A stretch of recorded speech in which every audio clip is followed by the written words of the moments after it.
Halo sahabat keluarga, dimanapun Anda berada, senang sekali saya Ihsan Almandari bisa menjumpai Anda kembali di Sapa Keluarga Indonesia.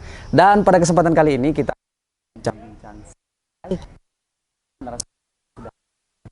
saya ada Ibu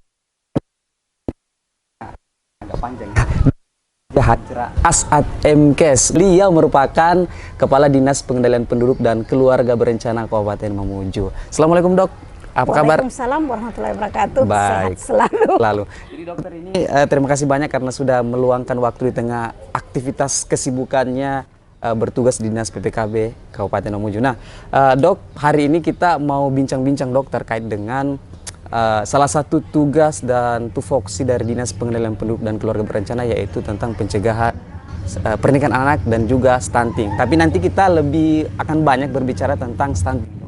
Nah, tapi mungkin bisa dijelaskan dulu sama sahabat keluarga tugas dan tupoksi daripada Dinas Pengendalian Penduduk dan Keluarga Berencana itu apa sebenarnya, dok? Oke, makasih. Saya langsung saja ya. Jadi mungkin tugas Dinas Dinas Pengendalian Penduduk dan KW Kabupaten Mamuju secara umum itu ada 3. Ya, program utama yang ada di Dinas Pengendalian Penduduk. Yang pertama itu adalah program pembangunan keluarga, kemudian kependudukan dan keluarga berencana sendiri. Keluarga berencana. Dan terkait dengan topik kita pada sore hari ini mengenai pernikahan usia anak, kaitannya dengan stunting, itu dia masuk pembangunan keluarga. Dia masuk pada pembangunan keluarga. Nah, ini yang akan bahas terkait dengan pernikahan dan anak yang stunting, dok. Nah, mungkin sahabat keluarga juga yang bertanya-tanya, dok, kenapa sebenarnya kita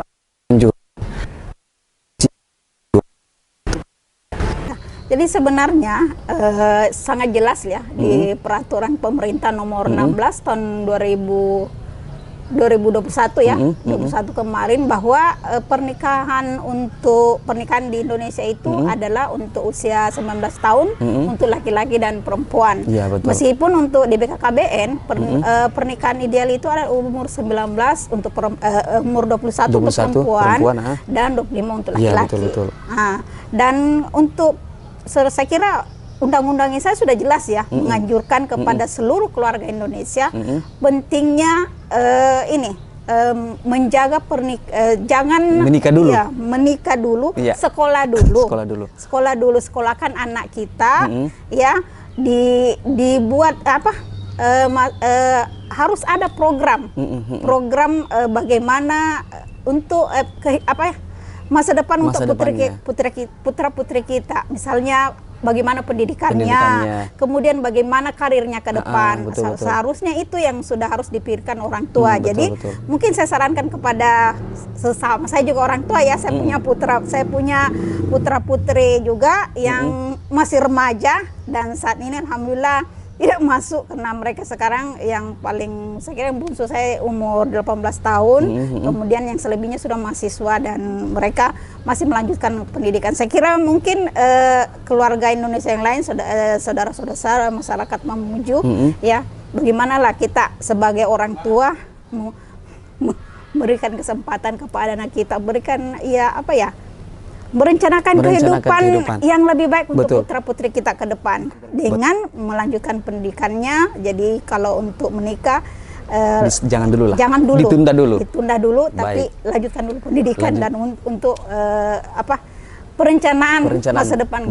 Nah, dok, ini kan tadi dokter sudah bilang bahwa ini persoalan merencanakan biar masa depannya lebih cerah. Nah, kalau dampak yang bisa kita lihat mungkin dari segi kesehatan atau seperti apa, dok, pernikahan itu apa, dok, dampaknya, dok? Iya, jadi dari segi kesehatan mungkin ya, dampak dari pernikahan usia anak itu, yang pertama kalau dia menikah usianya kurang dari 19 tahun ya, karena ini kan sudah peraturan pemerintah. Iya, betul. Jadi kalau dia menikah pada usia sebelum 19 tahun, dampaknya terhadap dirinya pertama, kalau perempuan pasti dia belum siap.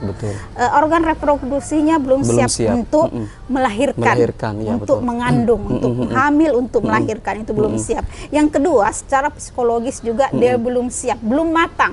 Ya, jadi kalau dia masih usia remaja, masih dalam usia pencarian jati diri ya. Jadi dia belum siap sebagai, apalagi tanggung jawab sebagai orang tua itu sungguh berat ya. Membesarkan anak, menjadikan mereka anak yang sehat dan kuat, menjadikan mereka generasi yang bisa diharapkan ke depan, itu sebenarnya tujuan orang tua, sehingga tanggung jawab sangat berat. Nah itu pada perempuan mungkin ada dua secara umumnya, mungkin ada yang lain lagi. Yang pada laki-laki memang ada juga secara fisik belum siap, secara psikologis juga menjadi bapak. Ya, harus menghidupi anaknya, jadi termasuk finansial. Kayaknya finansial ini menjadi faktor penting, Dok. Ya, faktor penting sebagaimanapun finansial sangat penting untuk bagaimana menghidupi anaknya ke depan, merencanakan kehidupan putra-putrinya ke depan. Betul. Nah, ini tadi berkaitan dengan dampak secara fisiknya bahwa bisa kesehatannya terganggu dan sebagainya. Nah, Dok, ini kan kita mau bicara stunting nih, Dok. Nah, salah satu pemicu stunting itu juga kan adalah pernikahan anak. Mungkin bisa jelaskan, Dok, sebenarnya stunting itu apa? Ya, jadi secara umum menurut WHO, stunting itu adalah gangguan pertumbuhan dan perkembangan anak. Dalam artian gagal tumbuh. Gagal tumbuh. Baik. Yang ini, dan pertanyaannya kok bisa gagal tumbuh loh? Seperti itu. Pertanyaannya kenapa bisa gagal tumbuh? Gagal tumbuh pertama bisa karena asupan gizi yang seharusnya diterima sesuai dengan usianya tidak diterima. Iya, betul. Dan stunting ini tidak terjadi dalam waktu instan, tapi dia terjadi dalam waktu yang sudah lama. Iya, makanya untuk pencegahan stunting itu bukan hanya pada saat dia lahir, tapi juga mundur sebelum konsepsi, sebelum menikah. Sebelum menikah itu calon ibu, calon bapak itu harus sehat, sudah harus mempersiapkan diri untuk menerima kehadiran buah hatinya. Jadi seperti itu. Jadi kalau misalnya kita ingin tahu, Dok, maksudnya kapan kita bisa tahu bahwa anak itu stunting? Ya, untuk mengetahui bahwa anak itu stunting, pertama pada saat dia baru lahir. Dia punya panjang badan pasti kurang dari 48 cm, itu kemungkinan stunting. Kedua juga ada berat badan. Berat badannya apa ya? Kalau berat badan mungkin rata-rata kan anak kalau yang kurang dari 2,5 ya, 2,5 gram atau 2,5 gram. Kurang dari 2.500 gram itu dia sudah beresiko diindikasikan dia stunting. Kemudian tapi pada saat umur ini sebenarnya kita masih bisa berbuat. Karena sampai usia 2 tahun kita masih mengejar ketertinggalan ini masih bisa. Cuma sesudah 2 tahun itu akan sulit.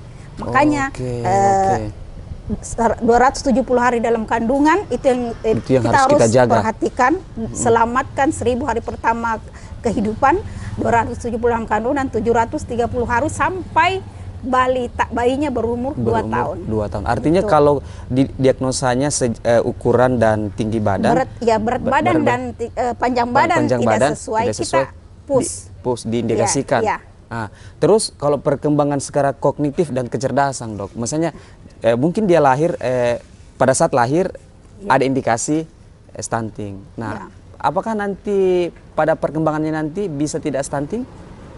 Kalau kecerdasannya pada saat 2 tahun itu ternyata tidak. Nah, itu tentu kan ada yang bilang begini, Dok, stunting sudah pasti pendek, tapi pendek belum tentu stunting. Karena secara kecerdasan tidak stunting. Nah, seperti apa, Dok? Ya, makanya itu saya katakan kalau pada saat lahir dia diindikasikan stunting dengan panjang badan yang kurang dari standar, berat badan kurang dari standar, itu kita kejar. Kita kejar sampai dia usia 2 tahun. Sesudah 2 tahun kemudian itu akan berdampak pada perkembangan otak, kognitifnya, perkembangan otaknya, karena sebenarnya ada 3 otot itu dilihat dari panjang badan dan panjang badan dan berat badan. Kemudian otaknya dilihat dari perkembangannya.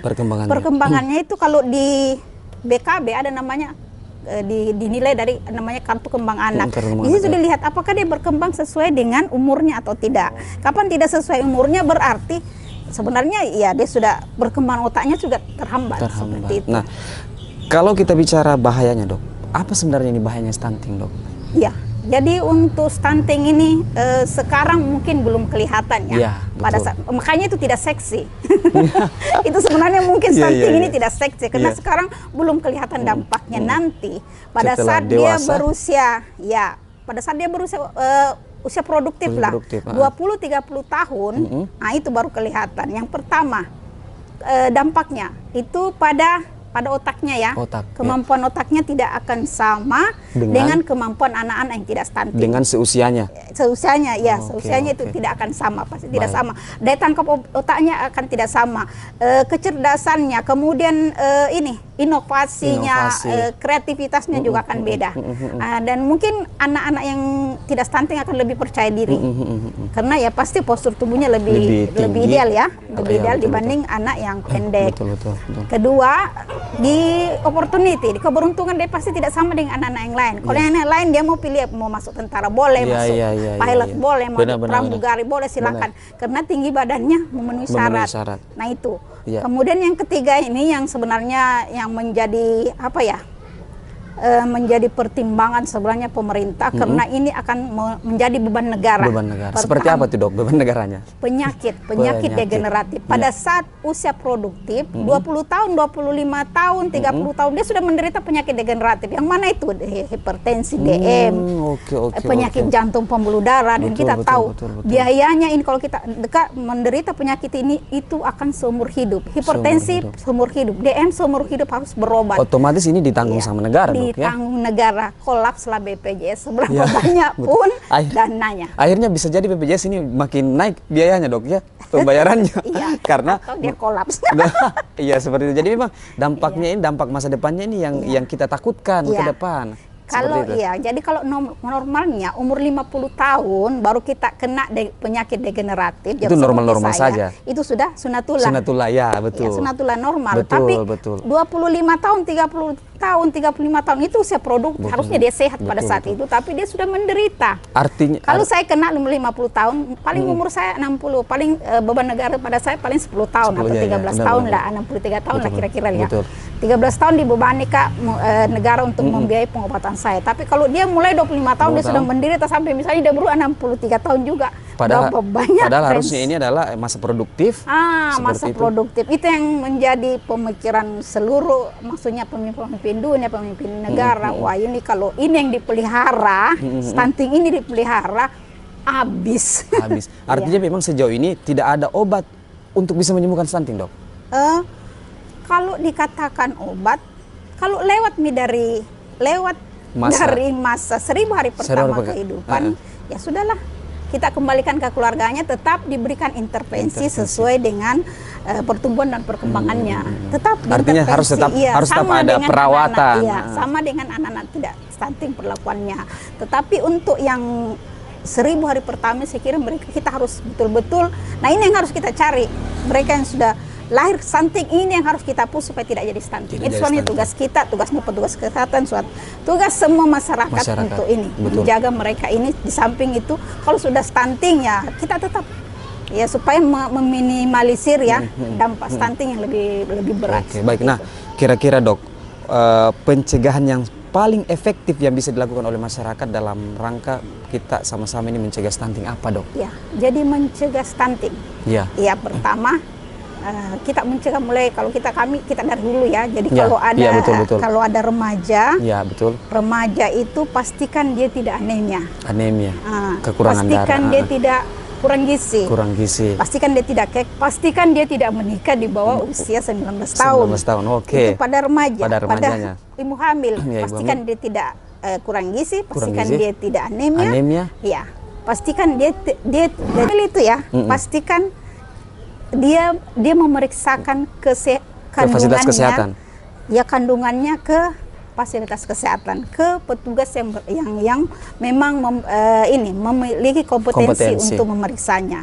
Itu. Kemudian untuk balita, pastikan dipantau pertumbuhan dan perkembangannya melalui posyandu sampai dia usia 5 tahun. 5 tahun. Artinya memang di sini ibu yang punya kesadaran dok ya untuk bagaimana selalu memeriksakan, karena kalau tidak diperiksa mana kita tahu bahwa ini anaknya bisa beresiko atau tidak, seperti itu kan dok? Iya, makanya itulah adanya tim pendamping, tim pendamping keluarga, ada kader posyandu, ada kader PKK, ada kader di masyarakat, ada penyuluh KB, ada tenaga petugas gizi, ada PPL yang membantu, yang mengarahkan bahwa ini mungkin ibu perlu diperiksa ke sini. Iya, kemudian juga dibantu dari kader-kader yang ada. Pokoknya kita memang stunting ini tidak akan bisa bekerja sendiri, harus saling mengingatkan, harus saling berkolaborasi lintas sektor. Nah, untuk secara khusus dok, untuk dari Dinas Pengendalian Penduduk sendiri dok, intervensi apa yang dilakukan sejauh ini Dinas Pengendalian Penduduk dan Korban Bencana dalam rangka pencegahan stunting dok? Karena kayaknya memang Dinas PPKB ini paling banyak ditugasi dok ya. Seperti apa, jadi memang berdasarkan Perpres 72 tahun 2021 bahwa BKKBN ya diberikan amanah ya sebagai koordinator teknis. Koordinator teknis dalam percepatan penurunan stunting. Dan tugas pertama yang dilakukan baik itu dari tingkat pusat, provinsi, kabupaten dan sampai desa itu pembentukan tim.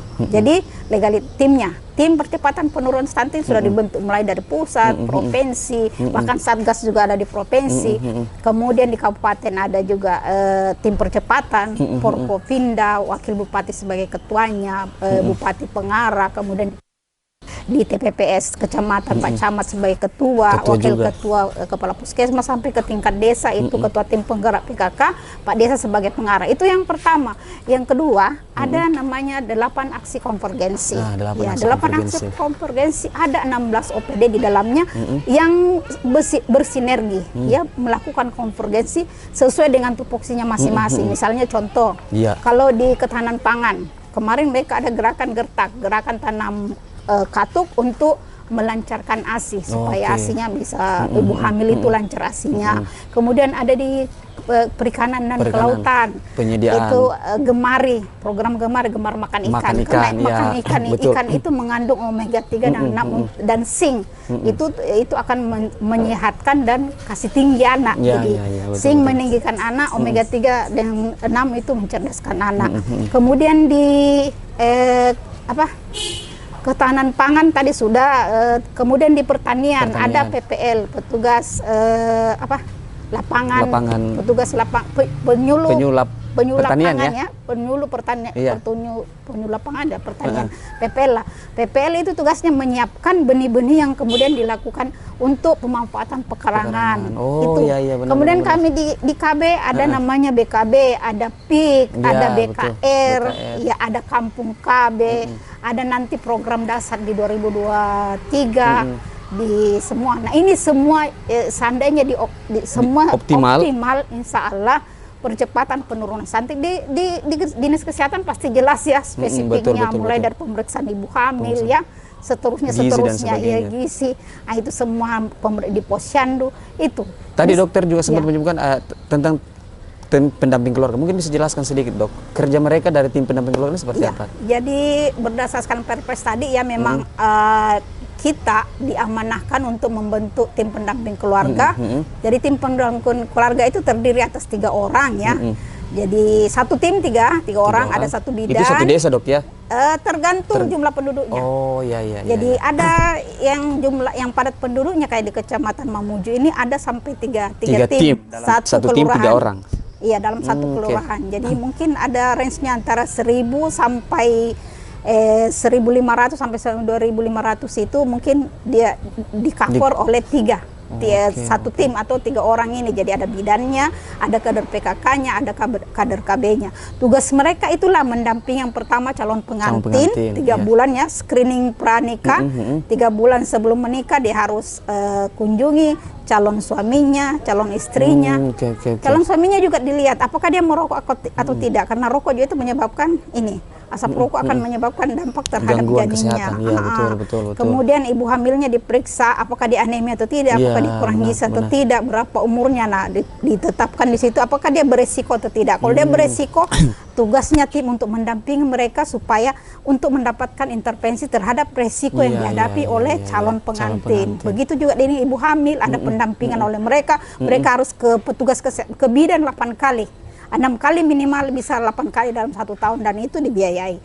Kemudian begitu juga dengan ibu nifas, pastikan dia menggunakan alat kontrasepsi sesudah melahirkan agar tidak begitu selesai melahirkan langsung lahir lagi. Bikin anak lagi, resiko lagi stunting. Paling besar resikonya itu, karena itu ada namanya 4 terlalu dekat ya, baru 1 bulan anaknya sudah hamil lagi. Resikonya menjadi 70% di atas malah itu. Tinggi sekali ya. Makanya harus pasang alat kontrasepsi selesai melahirkan, pastikan anaknya dirawat balitanya ya 2 tahun disusui penuh, baru kalau bisa program lagi untuk kemudian punya. program 3 tahun atau 4 tahun kemudian diusahakan dalam satu keluarga satu saja balita supaya dia mendapatkan hak pengasuhan yang harusnya menjadi hak anak. Kalau terlalu mepet juga nanti orang tuanya yang sibuk, terlalu sibuk akhirnya sibuk dan tidak pola asuhnya tidak maksimal. Tidak maksimal seperti itu. Nah, baik Dok, ini mungkin yang terakhir Dok. Mungkin ada pesan khusus untuk masyarakat Mamuju pada secara khusus. Ini bagaimana ini terkait dengan stunting, pencegahan stunting.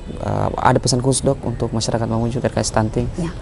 Untuk mencegah stunting ya, karena untuk mendapatkan sumber daya manusia yang berkualitas, kita harapkan anak kita sehat, cerdas, dan bisa berdaya saing. Bisa berdaya saing, ya, betul. Dan untuk menuju ke sini, pemerintah tidak bisa berdiri sendiri. Betul sekali. Betul. Kita butuh dukungan dari masyarakat. Masyarakat, pemerintah harus berkolaborasi, seluruh OPD, seluruh komponen masyarakat berkolaborasi agar stunting ini sama-sama bisa kita tuntaskan. Betul, sama-sama.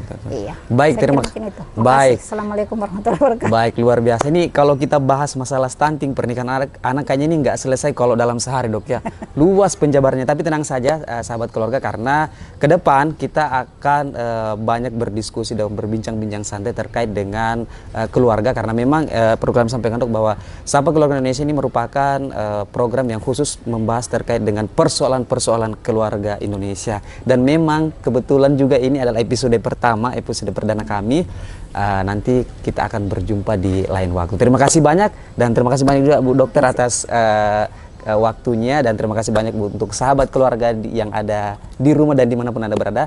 Jangan lupa di like, share, komen, dan subscribe channel ini ya, biar kami makin semangat dalam membuat konten. Saya Islam Mandari pamit, sekian. Wassalamualaikum warahmatullahi wabarakatuh.